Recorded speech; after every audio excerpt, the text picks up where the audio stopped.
حضرت لال شہباز قلندر تشریف لے جا رہے تھے تو ایک ریچھ کو نچانے والا نظر آیا تو پوچھے تو تم کون ہو؟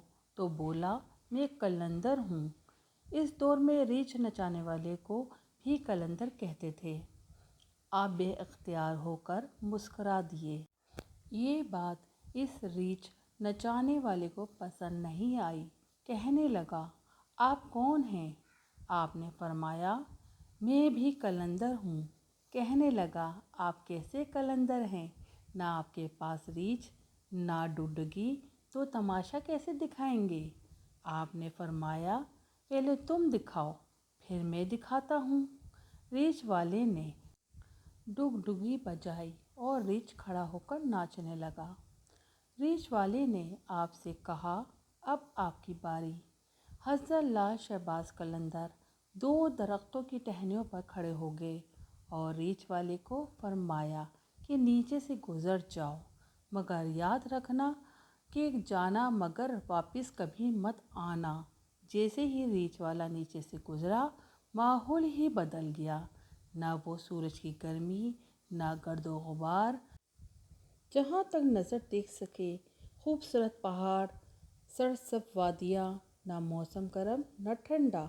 ابھی یہ سوچ ہی میں تھا کہ دیکھا ایک عظیم لشکر سپاہیوں کا گھوڑوں پر سوار تیزی سے اس کی طرف بڑھ رہا ہے۔ وہ گھبرا گیا کہ آج تو جان گئی۔ پاس پہنچ کر لشکر رکا اور سپہ سالار آگے بڑھا۔ اس سے پہلے وہ کچھ کہتا سپہ سالار ریچھ والوں کو بولے بادشاہ سلامت، آپ کہاں غائب ہو گئے تھے؟ آپ کی سلطنت آپ کا انتظار کر رہی ہے اور ملکہ عالیہ کا رو رو کے برا حال ہوا ہے۔ اب وہ حیران پریشان شاہی گھوڑے پر سوار ہو کے ساتھ چل دیا۔ جب محل میں پہنچا تو عظیم الشان عمارت دیکھ کر حیران ہوئے۔ اندر داخل ہوا تو خوبصورت ملکہ گلے شکوہ کرتی لپٹ گئی۔